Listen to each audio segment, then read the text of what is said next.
Welcome back. Alex Gorman from the stands here, joined very luckily this morning by Isi Fitikefu ahead of his fight on One Championship. So, firstly, Izzy, we see with the gi on, you just told us you just got done coaching and training. So, firstly, how is your Saturday going this morning, man? Uh, Pretty busy. Just finished doing my last sparring, and I thought I'd just jump on the mats and do some couple Yeah. rounds of grappling. And Yeah, awesome, awesome. Well, look, man, getting straight into it, obviously, for those of you that don't know, you started out in rugby league, which, here in Australia is a very sort of lucrative, very sort of important sport. So I'm curious then, what sort of fueled your decision to switch from rugby, which, it is a lucrative sport, the path to success is pretty clear, towards MMA, where, the path can be a little bit more bumpy. There's not as much money in the sport until you get to sort of the tip top of the sport. What sort of fueled your decision to switch out of rugby? I don't know. From a young kid, I've always loved combat sports just because I grew up in the neighborhood where a lot of big names come out of, like Joseph Parker, K1, Mark Hunt, David Tua. But the final push was was when I was when I was playing footy. I was doing wrestling. I was doing some wrestling training for my footy, and that's where I met my head coach now, Alex Bartes, and that gave me the final push to do the switch to MMA because it amazed me how much I was involved in mixed martial arts, and I was always a shy kid. I was too shy to go to gyms and all that, but that meeting Alex Bartes gave me that final push to make the switch. Yeah. Out of curiosity, was it a bit scary when you made that switch? Because, particularly now, MMA in Australia has really only started to become really popular in the mainstream in terms of, the level of local MMA, promotions like Eternal and Hex. So when you made the switch, was it scary at all? Not scary. I was more shy than scary because it was only a handful of Islander mixed martial artists back then, and I was thinking to myself again, "Man,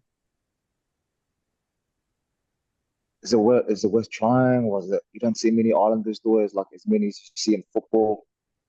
And I used to go to gyms. I used to walk to a gym, and I used to walk up the stairs, and then I'll come back down because I was like so nervous and shy. Again, nah, this is not meant for me. I walk up the stairs. I did it about 5 times, and during the week, then finally I was like, "Man, it's now or never." So ever since that day, I never looked back. Yeah, for sure. So your upcoming fight is, going to be your third one with one. And, sometimes we've heard that, it can take a fight or two for a fighter to really feel at home or comfortable in a promotion.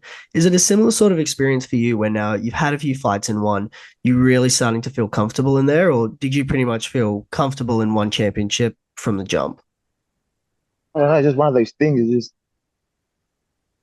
I don't know, it feels like destiny. You just feel like you're meant for that kind of stage, that high level stage.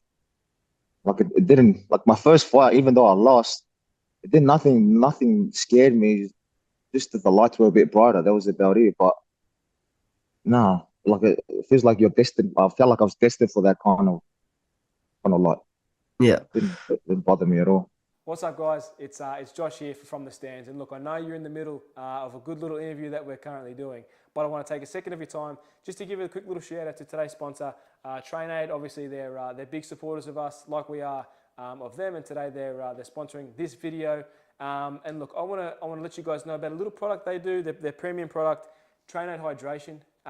It's the best hydration formula on the market, guys. I'm not gonna lie to you. And look, if you don't believe me, ask guys like Israel Adesanya, Alexander Volkanovski, Leon Edwards. You ever heard of these guys? I mean, they're the top athletes in the world. And they're all taking TrainAid Hydration. It really is the number one formula in the world for hydration. And in the summer months here in Australia, I mean, it's something that I think everyone should be taking. And TrainAid have been very nice to give us a discount code, a very healthy discount code as well. I mean, it's a nice little discount code. If you use the code FTS15 at the checkout, they will give you 15% off. We'll leave a link to their website in this description of this video. And yeah, check them out, guys. Please support them because they are supporting us. Cheers. Yeah. So speaking on your upcoming fight with Hiroyuki Tetsuka, obviously on paper it would appear he has the fight experience advantage. However, both of you are consistent finishers in your fights, and I really don't see this one going the distance at all. But I'm No, no. curious, without giving the entire game plan away, where do you think are some areas that you can take advantage in this fight? I can just see a lot of things he offers me.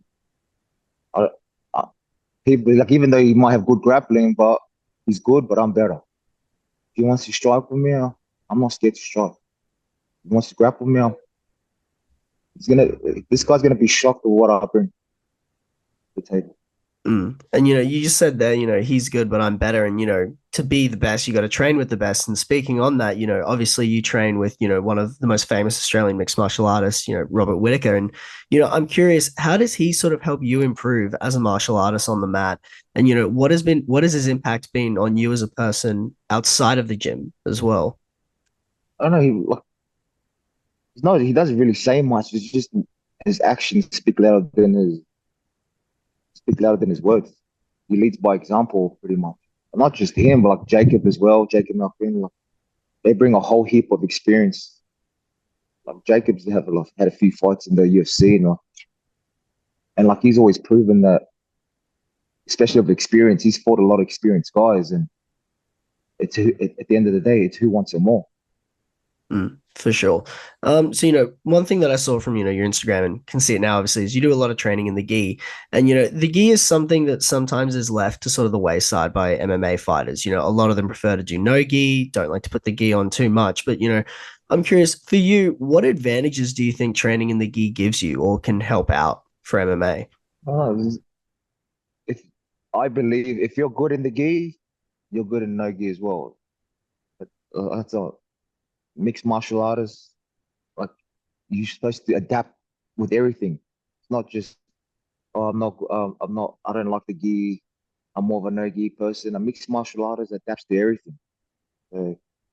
I feel like it helps me not just that, like gi helps me not just as a martial artist, but as a person as well. Just learning to adapt much better to a lot of scenarios. Well, you kind of mentioned that earlier in the interview. You said that before starting in mixed martial arts, you were quite a shy person. So, I'm curious now, after being in mixed martial arts for, quite a long time, has it helped with that at all? The kind of that shyness, has it given you a bit more of an internal confidence and, as you say, kind of allow you to adapt to more situations? 100%. It's helped me a lot. I never used to be able to, when I used to walk into the gym, I never used to say hello, but people used to take it as arrogant. But I was super shy. And then when I used to say hello to people, I never used to look in their eyes. I used to always look in the mat. So shy. Growing up as a kid, like I've always been a shy kid. But then, as I grew older and became a coach and being more involved in jiu-jitsu and mixed martial arts, it just helped me come out of my shell more. It helped me grow some confidence. For sure. How has coaching, though, also helped you improve technically as a fighter and as a mixed martial artist? It's helped me a lot with speaking my mind and also public speaking. Even though you can hear me now, you wouldn't be back then. You wouldn't be able to hear me when I used to talk before. I used to sound like a mouse. I used to be really quiet. Yeah. Well, one thing I wanted to ask is, when I was sort of going through your Instagram, the first post on your Instagram is a photo of the UFC title with the caption of "Dream with your eyes open and with no fear."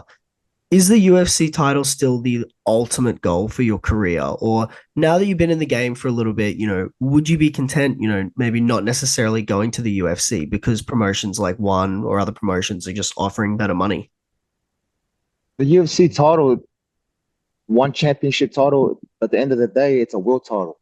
And my eyes are just becoming world champion, whether it's in UFC, Bellator, ONE FC, or PFL. But my goal is to be the best in my division, whatever promotion I am. The goal is to be world champion in any promotion. Yeah. But right now, my goal is to be one championship world champion. Yeah, for sure. And speaking on One Championship, obviously one thing that's unique about their promotion is they'll do grappling matches, mixed rule fights. You'll have cards with Muay Thai, Jiu-Jitsu, and MMA on it. And, you're someone with, that has a grappling background yourself. You do wrestling, you're quite prominent in the Jiu-Jitsu. And I'm curious, would you ever have any interest in, doing a grappling match for One Championship or doing a mixed rule set fight? 100%, man. I'll be keen. If they pay me, I'll do it. Then they're going to pay some bills as well. Yeah, awesome. No, for sure. Last question for me, man. Don't want to keep you too long, but one thing that one part of the sport that you engage in with that is pretty uncommon here in Australia is actual your traditional sort of American wrestling. In terms of you seem to engage with that quite a lot, and I'm just curious. Do you think more fighters in Australia really need to focus more on the wrestling? Because here in Australia, we've always sort of had pretty good striking, good Muay Thai, but for us, it's always been the wrestling and the jiu-jitsu that sort of falls behind other countries like America and Canada. So, do you think more martial artists here in Australia need to invest more in their pure wrestling? 100%. I think not not only just like it's important that we learn the basics of wrestling. So I feel like a lot of mixed martial arts from not all of them, but some mixed martial artists from Australia, they lack the fundamental basics in wrestling. Some people just go into MMA grappling, don't know how to defend simple single leg or don't know how to finish a simple takedown. So, but I feel like there's a department we can grow in, and I feel like we're growing it slowly as well. For sure. One more from me. Sorry, I just want to ask you, how have you seen the level of Australian MMA grow from when you first started in the sport to where you are now? Because, from my perspective, it's always been growing, but over the last sort of 3 to 5 years, there's really been sort of a big explosion in sort of the level of Australian MMA and sort of how much it is sort of around the country. I feel like there's a big wave coming through right now, Mm, and it's and a lot of people now the whole world is putting some respect on Australian MMA fighters now, not just looking past them or they're just some Aussie guy or some Australian fighter. Now everyone's like thinking twice about when they want to fight us. So I'm happy that I'm part of this big wave that's coming through. yeah, for sure. Well, Izzy, don't want to keep you too long, man. As you said, had a busy morning training. Want to let you go recover, enjoy some downtime. But man, want to say thank you very much for joining us today. It's been an absolute pleasure to have you on. We're going to be absolutely hyped to tune in for your fight against Hiroyuki Tetsuka. And yeah, man, thank you very much for joining us. We'd love to talk to you again in future. No, thank you very much for having me. Awesome. Thank you, man.